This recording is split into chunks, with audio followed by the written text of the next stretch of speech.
Pencil Kings, Pencil Kings, Pencil Kings, Pencil Kings, Pencil Kings, Pencil Kings, Pencil Kings, Pencil Kings, Pencil Kings, Pencil Kings, Pencil Kings.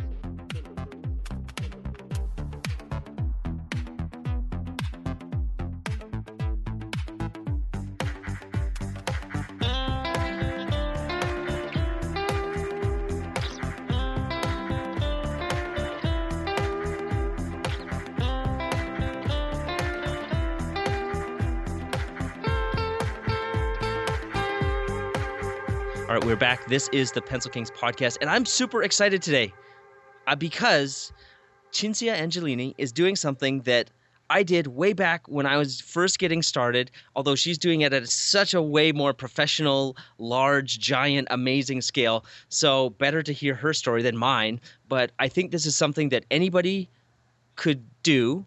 You don't necessarily have to do it on such a scale, but it's something that anybody could do to just push yourself further, push yourself out of your comfort zone, create something amazing. So I welcome Cinzia to the call. How are you doing today? Hi, well, perfect. Thank you so much for having me. Oh, I am excited. Why don't you tell people just a little bit about, take about a minute here. Tell people some of the projects you've worked on and what you did for those projects. Sure. So I'm originally from Italy, but I had a chance to leave in 1994 and go work for Amblimation. That was my first job in a feature film, and I worked on Balto.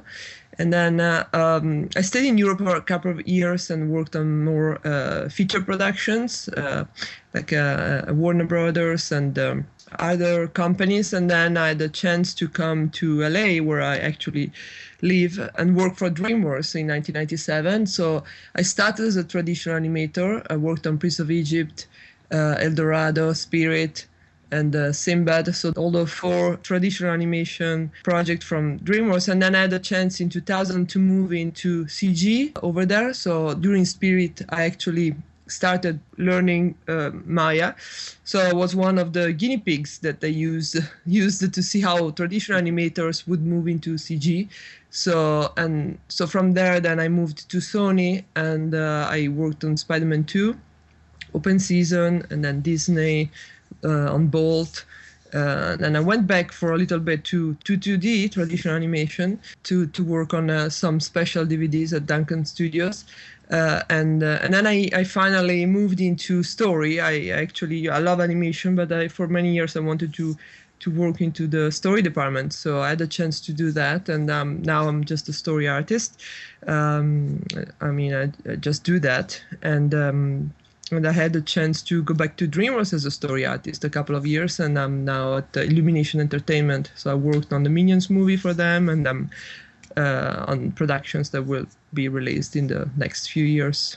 Awesome. So I just wanted to for people listening to realize that you've seen sort of the whole, traditional animation through to digital animation, and now you're going back to doing storytelling, because I want to make sure that the people there's weight to this conversation, because again, what you're doing, I think, with your other project is so amazing, and I feel that other people have the capacity to do something similar themselves, and I want to inspire people. And I know that you're being very generous and sharing a lot of what you're doing with it. So why don't we just let the cat out of the bag here and tell people about the project that you're working on and what the goal of it is, I guess. Sure. So the project is Mila, is a short CG short animated film. It's about 9 minutes, and the goal actually is talking about the theme of the project, and it's kids caught in the middle of conflicts. So when I had a chance to work on my own project a few years back, I've been working, as you heard, on many films, like commercial films, and they're great. I love to make people laugh, of course, but it was a time to think what I actually felt. It was a story that I wanted to share with the world, and a story that my mom always told me. She was a kid. She was Mila, the main character of the short.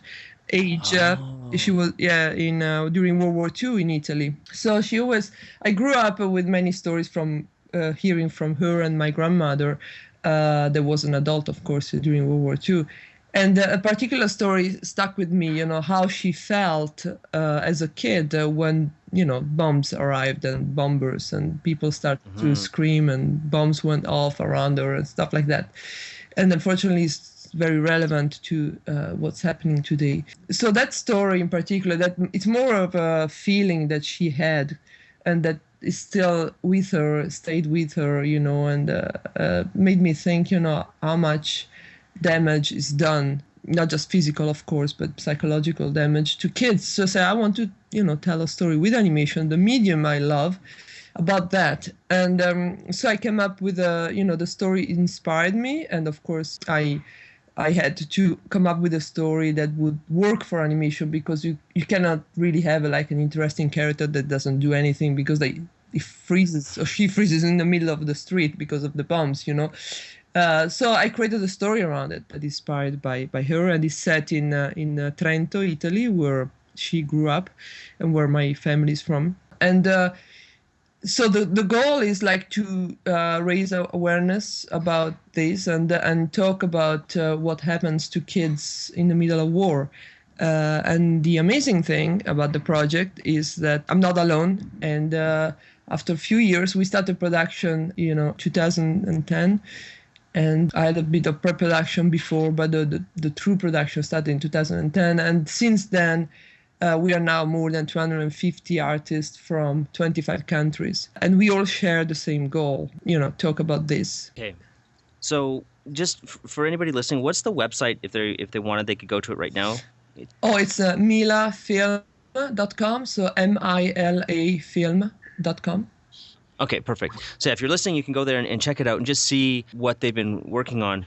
And so I guess what I'm interested in is this whole idea of people coming together to do something, because there's a lot of stories that deserve to be told. I think this is a great one. I didn't know the whole backstory when we started talking, but I think it's an amazing story that people can really get behind, or maybe they can relate to, that they had parents or family members who have been in war, or they're just affected by the news and the things that they see. And so I think that's a big part, is having something it's really compelling for other people to get behind. And I know that there's a lot of people out there who want to have their stories told. So I'm interested if you could tell us a little bit about how this comes together. Like, how do you don't start with 250 artists. I'm sure people come along the way. And you said you started in 2010 and we're now 2016. So I know it's a huge, it's years and years of things that have happened. But what are sort of the main steps or events that happened that got you from having this idea and the story that you want to tell to where you are right now? Yeah, first of all, it's important if somebody wants to embark in something like this, that like you said, they are aware that it's a huge challenge every day. So you need to be totally committed and aware of this. It's not easy, especially because we have no budget. So, when you don't have a budget, everything gets complicated. But at the same time, when you're able to achieve amazing things just with volunteers, it's in a way extremely rewarding, even more than if you had a budget, So you're really doing something incredible with the help of all these people. So say that very, very important is the story you have deserves to be told, and it's a story that will interest people. I think the theme of Mila, it's really, really helping in attracting people, like you said, because of the power of it. And another thing that attracts people to projects like this is the fact that we are giving the opportunity to use whatever an artist is creating with us before the release of the film. And this is something, if you know the industry, usually you cannot really use what you do much before the release of a film or a project. So right, for people maybe that are starting, or they're have just few years of experience, it's very important because they're able to work with very high quality assets and things that they can produce with extremely experienced leads that can teach them and give them back so much. And they can use of course, password protected. They can use their material for the portfolios. So, I think three groups in general are attracted by a film like this. If it's a strong theme, then it's people that are really emotionally related to that will be one. Another one are people, professionals that want to work at a higher level than that they would in their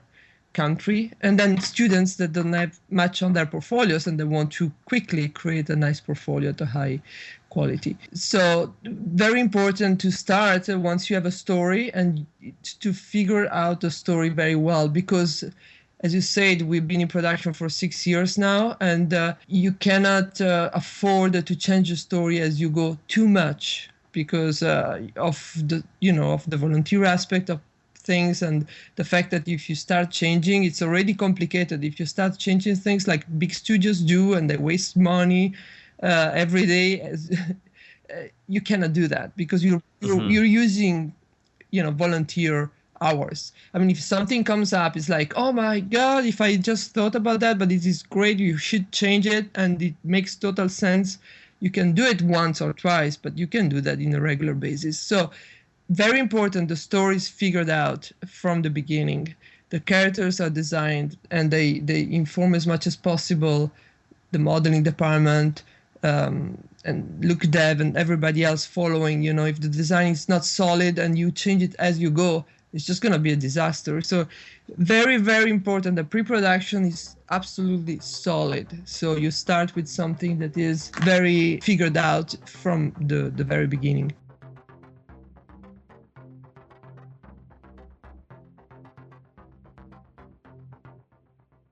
I think that's so important that you brought that up and just laid it out how it is, because that's one of the things that when I started that I didn't realize. You just see problems and you want to fix them, and you think that you're doing it in a positive way, and you are actually, but it's a little bit naive because you don't realize that little change that you're making today, it has this butterfly effect, and so it changes everything down the line, and it creates all kinds of chaos. Yeah, absolutely. And I see this often with new people, and then once you get to some experience under your belt, you have to say no to these good ideas, because you know that if you say yes, it's creating all kinds of, like a tornado down the line. But you don't get to. I feel like we're usually not born with this kind of insight. It's something that you have to have seen the tornado wreck things a few times, and then you realize, no. We really need to nail our pre-production. And I'm wondering if it's okay to talk more in depth with that, because I think that even just to get started, like, it's such a huge undertaking that all the production and coordinating all these people, and even just looking at your website and some of the key people, like, you have your person who's doing music, and these are all these things that we don't think about when we just have an idea for a story. How many people are actually going to need to come together? But in the beginning, I feel like that's where we can learn the most, because it just starts with one person having an idea. But, like, how do you start to foster and develop that idea until it is something concrete? And we talked a little bit about attracting people by having a compelling story, but what does the actual work look like? That like, do you show people drawings of the characters, or did you work on an animatic, or just a storyboard, or just a script, or was it just having coffee with a bunch of people and then you started already collaborating from the beginning? Yeah, the beginning, you rely on your friends and the co-workers that you trust. And it starts from that, basically. There's just a bunch of people that you pitch the story to, and maybe, sometimes you might think it's an okay story, and you pitch it, and based on people reaction, you understand, oh, hang on, this is, it really talks to people. They're really into it. And, like Mila talks about a kid in the middle of war, and when you pitch it to people that are used to work on fun stuff, like animation, usually commercial animation is, you don't expect, in a sense, or at least I didn't, to get the reaction, the positive reaction, and the absolute want of the people to work on that and desire to help you out. There was a moment where I took actually a year off. So I started to talk to people about the project before 2010, and then I took a year off because my second son arrived, my second kid. So it was kind of dying in a way. And then friends started to email me, say, so are we going to do Mila? I say, guys, I have no money. Well, we work for free. So the idea actually came from friends. Like, how can you start contacting people and saying, would you work for free for me? I mean, you could, you should, but I didn't think about that at the time. So it's actually people and friends that I pitched the idea to, they say, I'm here, I'm going to volunteer for you, and I'm here for Mila. So once you have a core group of friends and people that want to, friends of friends, maybe at the beginning, they want to work on it and they're volunteering on that, then it will be much easier for you to recruit other people, because they're going to see a group of people that are already nicely working together, they're volunteering for something they believe in, and then people attract people. It's kind of an energy that is created, an artistic and creative energy that is created. And through social media nowadays, we can promote that and let people know about it. 15 years ago, Mila would probably not have been possible because of technology, and social media wasn't there as it is now, of course. So nowadays we have all these amazing tools that we can use to support a team like this. I love this idea, and just for somebody listening, if you see this, you might be intimidated by how professional everything is. But you have to remember too where everything started from. It's not like this project started yesterday. It's been going for a while, and there's a lot of professional people involved with it. And I guess for the person who's listening that wants to do something like this, it's just, you can start something, you can start telling people about it and making something happen. I'm sure that when you started, that there was no way that you could know that you would be here right now with 250 people from 25 different countries and an amazing trailer.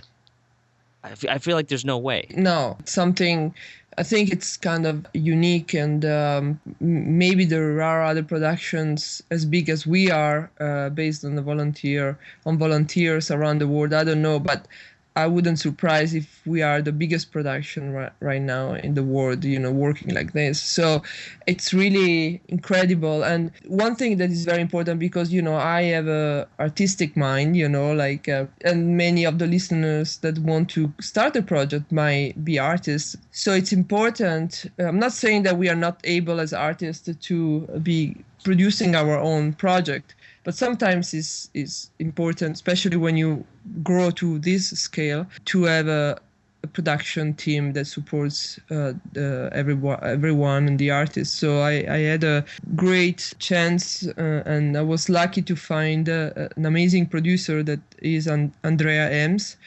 And she has been with me since 2010, and she has a great production team. So that is a huge part of creating something that, even if it's based on volunteer work, it's structured in a way that is solid and moves on. Of course, we have issues every day. I wake up to fix issues, It's not easy, but it's possible when you have an amazing support team.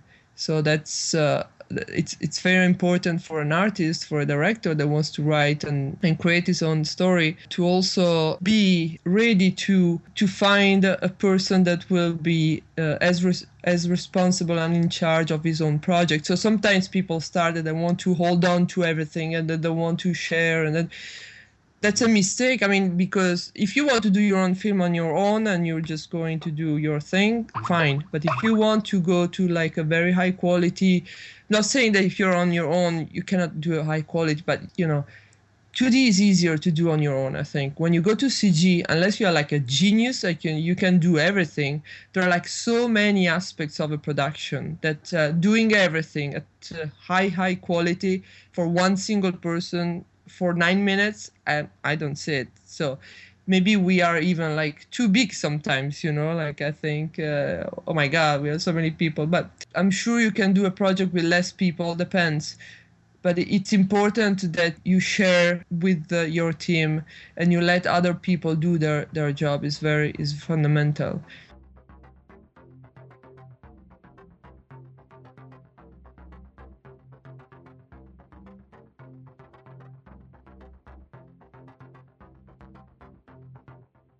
Yeah, and I actually have a follow-up question with that because I think that even I don't understand. Like in video games, I understand a little bit more, but for film production, because there's so many people that want to tell stories, and you highlighted how important it is to have a producer that's standing beside you. What does a producer actually do for you on a project? Or maybe there's a story that you could tell us where you realize, like, wow, if I wasn't working with these people, this just wouldn't happen because we need each other. I need them. This is all as a team effort. Oh, every day, every second. I mean, uh, I guess maybe let's go back then to the beginning in 2010 because I feel like there's this thing where we have these ideas but we don't know how to turn the idea into reality. And it sounds like, or the way that I heard what you just told us, was that finding your producer was one of the key things that you needed in the beginning. That since the beginning they've been working to help you with her team. But what does that actually mean? Because, or how does it actually look in reality? Because saying it is one thing, but I still can't quite envision it myself. And I want to know what it would really take, especially in the beginning, to put forward a project like this, or even just to take that first few steps. Okay, so a producer for a short like Mila does an incredible amount of work at all levels. So let's say from organizing documentation for every single department, so we are all remotely working and we all have different workstations with different powers. Everybody has a different license. Right. So you need a documentation, for example, for animation on how the naming convention. It's a pipeline that it's a remote pipeline. So the pipeline, it's the support structure of a CG project. If you name your shot in the wrong way, that is not going to be picked up by the next department, that's a problem. So everybody that comes on board needs to know how to name a shot, for example, for animation. Who are the leads? What are the emails? How to contact them? How do we stay in contact for notes? They need to upload every week to Dropbox to create the updated sequence cut of a sequence. So who is going to remind people? So Andrea, the producer, has production coordinators that do that and help for each department. So we're talking about, as we were going through departments from the beginning, so you have storyboards and visual development, production design, modeling, rigging, layout, multiply, and this is just half of the production. Okay, you go on animation, lighting, rendering, compositing, effects, character effects. So these are roughly all look dev, textures. So each department needs to have like documentations on how to handle their files, so that the department after them is not going to have headaches to just open the files. Other aspects of what the producer does, stay in contact with and reaching out to, for example, Solid Angle. It's the guys behind Arnold, that is a very powerful lighting renderer. Mm-hmm. They gave us 30 licenses to use on the project. That is amazing. So we have many sponsors that are giving us either licenses or man hours, support, media support. So Andrew is in contact with everybody. When they come on board, we are now going to festivals. Okay, she's in charge of reaching out to festivals because we are going to we are presenting the making of Mila. So we are actually showing the behind the scenes to share with the community before the film actually comes out. Who's in charge of that? She is. I am following, the more of the artistic side of things. We're following animation and layout and lighting. And of course, each department has the supervisor for it. But at the end, this decision, it's mine. So I'm super busy just taking care of creating the best visuals for Mila to tell the story. I cannot do it all. I mean, it's the hours in a day are 24. And I'm already dealing with tons of stuff on that side of things.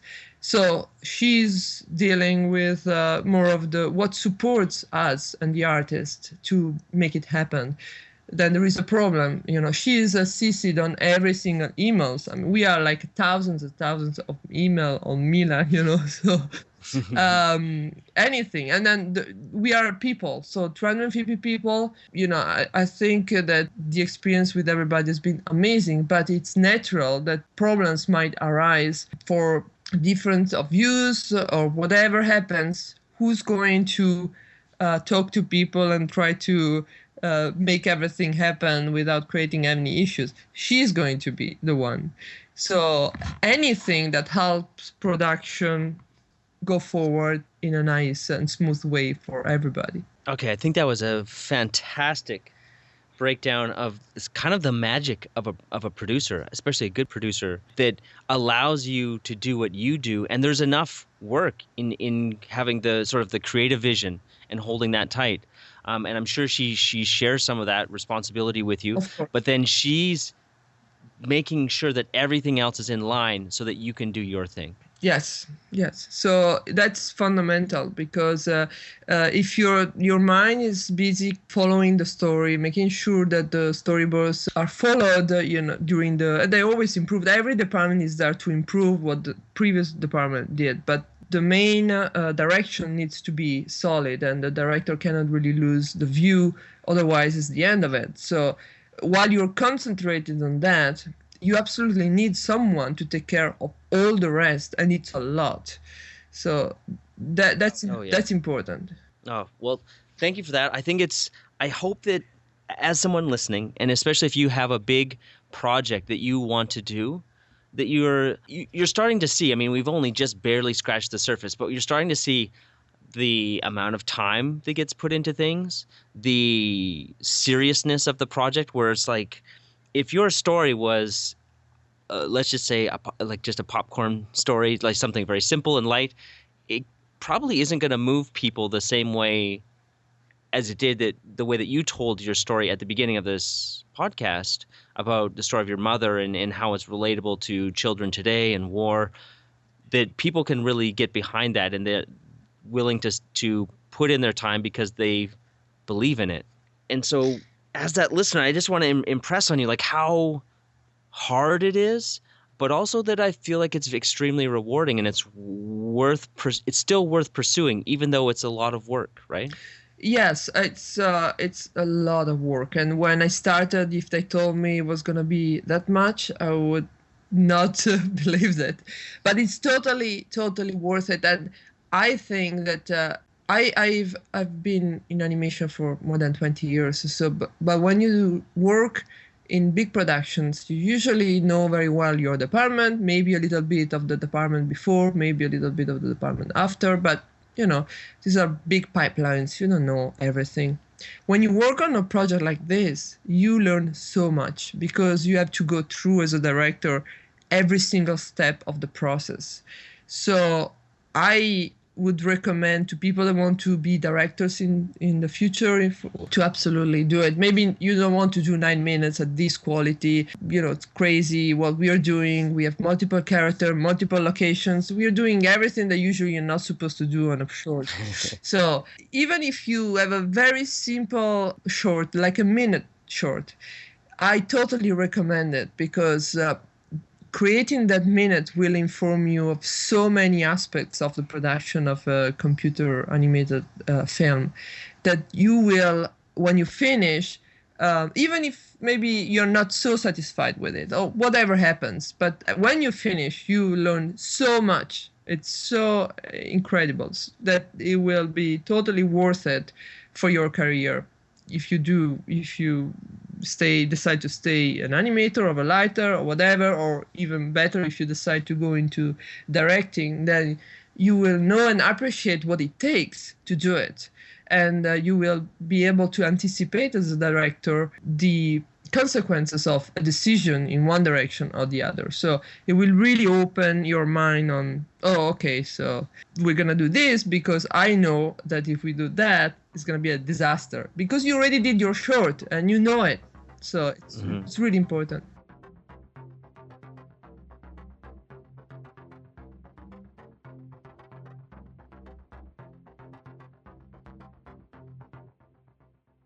Yeah, I was just starting to think that while you were talking and thinking about it, that this is such an amazing opportunity to get into directing, or and it you could create any kind of project that you want, but the key thing is I think that it's bigger than just what you can do yourself, or that you see it's like a major work and you see it through to the end because there's going to be so many problems that you can't see at the beginning. Mm-hmm. But then when you go for that job, you can say, look, here's that thing that I did. And you're competing against other people who haven't done that. Like you sort of did the trial by fire. You made it happen. Yeah, it's very important. And I think people will, I hope they will appreciate that. And when somebody does something like this, I'm sure it's a great presentation. Even to a big studio, because they know how much it takes, to do something like that. All right. Well, I'm going to remind people to share this when the time is right. But what's something, because I feel like a project like this is just really cool. It's almost like a Kickstarter, but it's just as an example of something that's relatable. But it's something that I feel that the more people that can help keep pushing this along and spreading the word, that the bigger it's going to be. And it's like, how big can this thing be?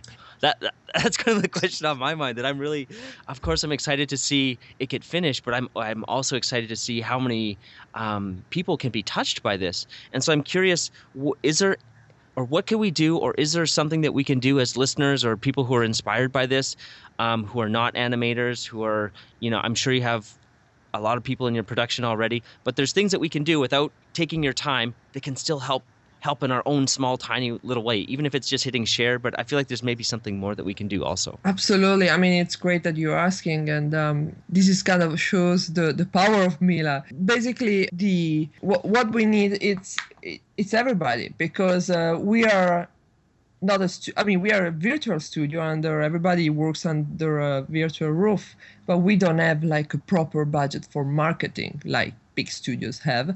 We have you guys, we have the people, we have the audience. So this is what we are been trying to do with our social media team, is to reach out as much as possible and grow our fan base, of course, and the support that the audience can give us. So the more we are, the more people know about Mila, the better it's going to be for everybody, because we don't have millions of dollars to spend on marketing, advertising, but we have the web, we have social media, we have everybody.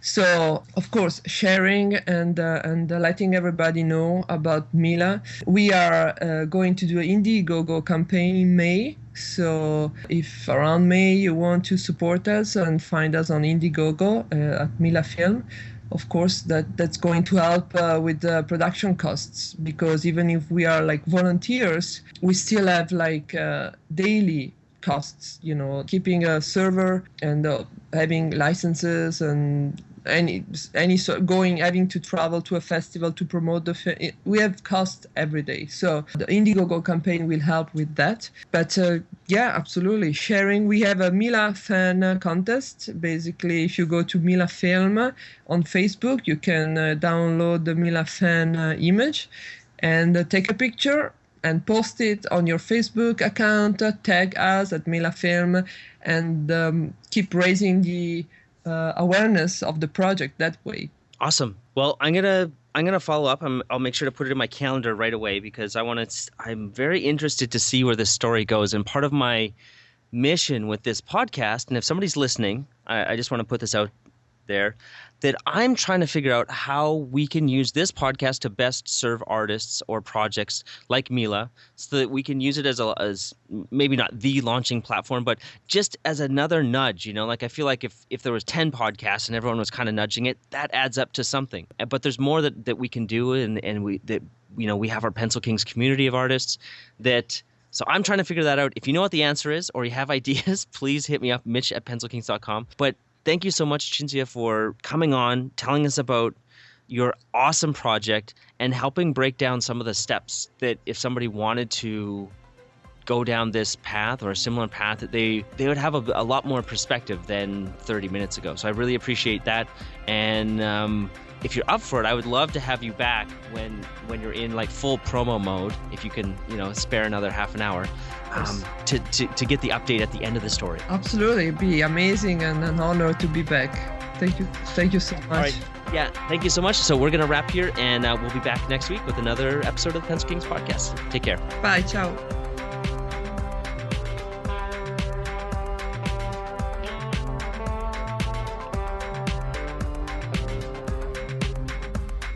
Scope demands patience, skill, years of practice. Ah, you talk like a fool.